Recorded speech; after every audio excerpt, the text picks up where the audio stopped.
on a là, avec les Veus de la Frontera,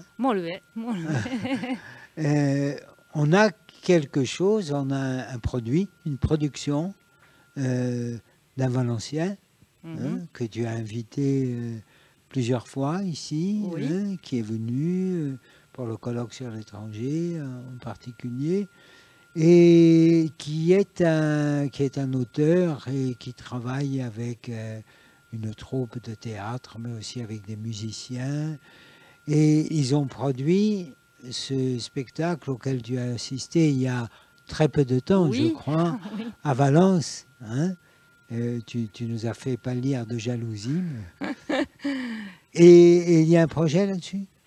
Alors oui, donc on a un projet commun qui partait donc de la frontière, donc la frontière dans toutes ses acceptions, on va dire, à la fois géographique, linguistique, culturelle, identitaire bien sûr, et qui implique aussi la traduction et le passage donc d'une culture, d'une langue à une autre. Donc là, en l'occurrence, le valencien, ils appellent ça le valencien, non pas le catalan. Hein, c'est donc une pièce en valencien que l'on va traduire, tout d'abord par le passage en français comme langue pont, on va dire, et une traduction en corse. Et puis après, on verra comment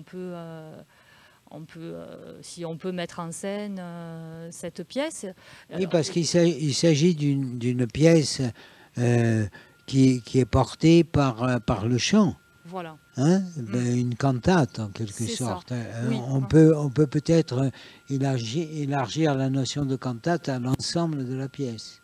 Oui, tout à fait. Oui, Las Veus de la Frontera, donc au départ, c'est un projet qu'on a demandé à Manuel Molins. On lui a demandé d'écrire une pièce sur la thématique des réfugiés.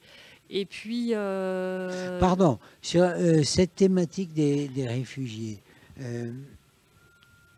comment sont-ils concernés? Bon, c'est une évidence que je te demande, mais est-ce que l'étranger et le réfugié sont vraiment définis par la frontière? Alors, comment est-ce qu'on a besoin d'une frontière pour dire c'est un étranger? Ça dépend de quelle frontière. Oui, forcément, on en a besoin d'une frontière. Ce n'est pas forcément une frontière géographique, hein, puisque l'étranger, il peut être présent sur le territoire. On a la notion de territoire. Et puis l'étranger, bon, bien sûr, ça peut être aussi une part que l'on porte en nous-mêmes. Hein, donc, le fameux moi et l'autre. Voilà, oui, voilà. Mais je pense qu'effectivement, la frontière est toujours présente dans l'appellation d'étranger. Étranger ou étrange, différent. Est-ce que dans les langues minorées, est-ce qu'il n'y a pas aussi des frontières internes? Oui. Hein, entre, par exemple, les variétés dialectales, les choses comme ça, les fameux isoglosses. Je me rappelle toujours ce que nous racontait un collègue occitan, élève de Robert Laffont, qui nous disait il avait écrit un conte, une nouvelle, où les isoglosses se dressaient et il faisait un rêve. Il avait étranglé.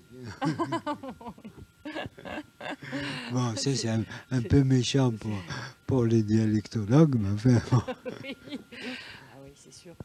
Oui, on a l'impression que la frontière elle est redoublée finalement. Non, dans les langues qu'on appelle minorées, non, une multitude de frontières.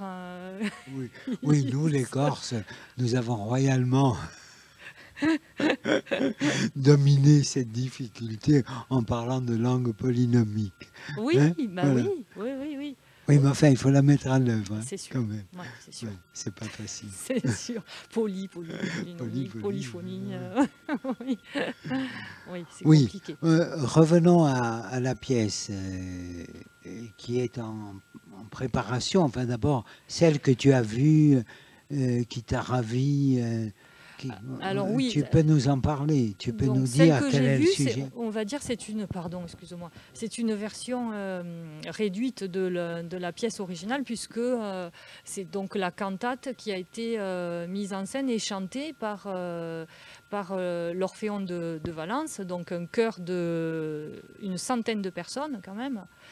Et il y a eu une musique qui a été créée spécialement aussi par un compositeur, un pianiste, Arcadi Valiente, donc une très belle musique.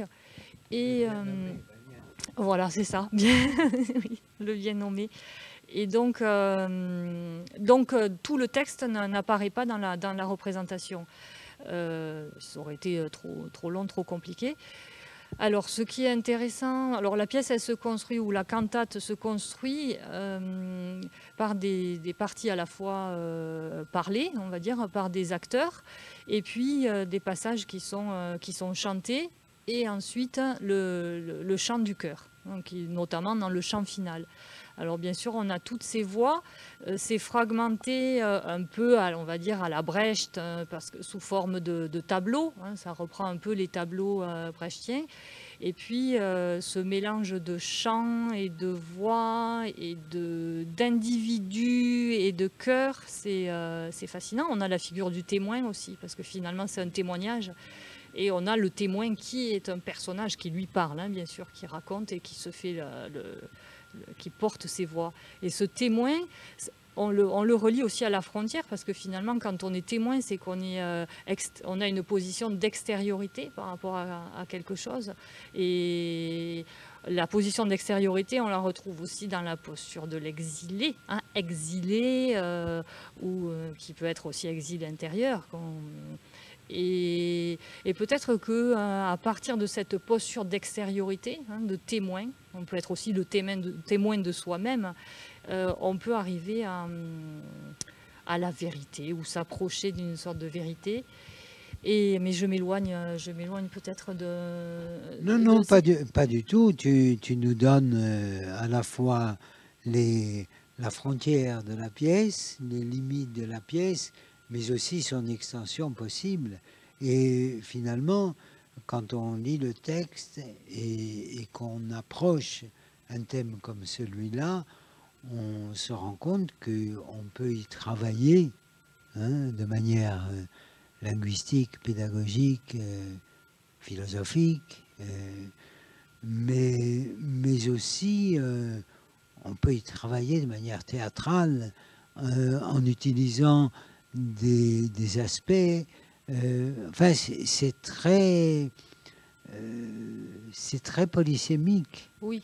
Et presque sujet à des approches artistiques, plastiques aussi différentes. Je crois que c'est un thème, un sujet inépuisable et qu'il vaut la peine d'adapter à ses possibilités, à ses moyens, à ses publics. Et c'est quelque chose qui, à mon avis, pourrait faire l'objet d'un programme sur plusieurs exercices, par exemple, avec une équipe vraiment composée d'un grand nombre d'acteurs, de participants qui pourraient s'associer à leur degré dans leur programme respectifs, de manière à accomplir vraiment un parcours au terme duquel on pourrait se retrouver.